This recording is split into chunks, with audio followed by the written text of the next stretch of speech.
Imagine um mundo onde o poder absoluto reside em um homem. Um homem reverenciado, temido e, por fim, traído. Em 15 de março de 44 a.C., Roma testemunhou um dos eventos mais cruciais de sua história, o assassinato de Júlio César. Mas este não foi apenas um fim, foi um prenúncio sombrio. Foi o dia em que a República Romana, já fragilizada, deu seu último suspiro, abrindo caminho para séculos de império e conflitos sangrentos. As pedras do Fórum Romano testemunharam o fim de uma era. A ambição, a lealdade e a traição se entrelaçaram naquele dia fatídico, selando o destino de uma nação e reescrevendo o mapa do poder. O que se seguiu não foi paz, mas uma espiral de violência que consumiria a própria essência de Roma. As sombras que se estenderam naquele dia não eram apenas do crepúsculo, mas da própria República moribunda. Fato 1. César, o homem que se tornou divino, e os pontífices inocentes. Sabiam que Júlio César, antes de ser assassinado, já era considerado uma figura quase divina em vida? Em 44 a.C., ele foi nomeado ditador perpétuo. Essa medida, somada ao seu crescente poder, gerou profundo receio entre os senadores.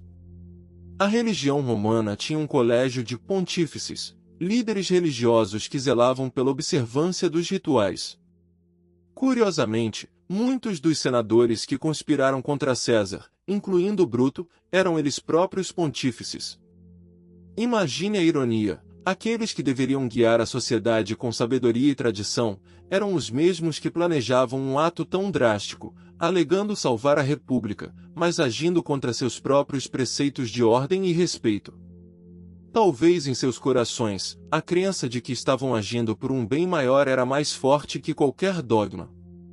Fato 2. As duas faces da moeda, liberdade ou nova tirania. Após a morte de César, o Senado acreditava ter restaurado a República. Mas a verdade é que eles apenas abriram uma caixa de Pandora. O vácuo de poder foi preenchido por uma luta brutal entre os herdeiros de César e seus assassinos. Marco Antônio, Lépido e Otaviano, mais tarde Augusto, formaram o segundo triunvirato, uma aliança que, ironicamente, se tornaria ainda mais opressora que o governo de um único homem. Eles perseguiram os conspiradores e dividiram o controle de Roma. As guerras civis que se seguiram ceifaram incontáveis vidas e devastaram o território romano. Essa batalha pela sucessão mostrou que a liberdade que os conspiradores buscavam era uma ilusão. A ascensão do Império Romano, liderado por Otaviano, não foi um retorno à glória republicana, mas a consolidação de um poder centralizado, que, de certa forma, já estava latente na figura de César. Foi a liberdade de um punhado de senadores contra o destino de milhões. Fato 3. Os idiotas úteis do assassinato e o legado de sangue. O assassinato de Júlio César, em vez de libertar Roma, mergulhou-a em mais de uma década de guerras civis. O que os conspiradores não previram foi a lealdade fanática que César inspirava em seus soldados e no povo comum. A morte de César transformou-o em um mártir, e seus seguidores buscaram vingança com ferocidade. Otaviano, o jovem sobrinho-neto e herdeiro adotivo de César, usou essa comoção popular para consolidar seu poder. Ele se apresentou como o vingador de César e o restaurador da ordem, eliminando gradualmente seus rivais. As batalhas de Filipos e Ácio foram marcos sangrentos dessa transição, onde antigos aliados se tornaram inimigos mortais.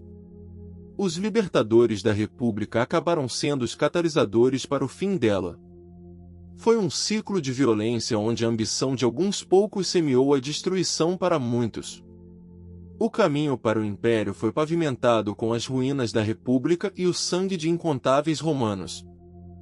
Então, em 15 de março de 44 a.C., quando as adagas perfuraram Júlio César, não foi apenas a vida de um homem que terminou. Foi a República que expirou. As guerras que se seguiram não foram pela liberdade, mas pela disputa do poder que César deixou vago. O Império Romano, em toda a sua glória e brutalidade, nasceu daquele dia sombrio. E o eco do punhal afiado, que se cravou no corpo de César, reverberou por séculos, lembrando-nos que a busca pelo poder, quando desmedida, pode destruir não apenas um homem, mas todo um mundo.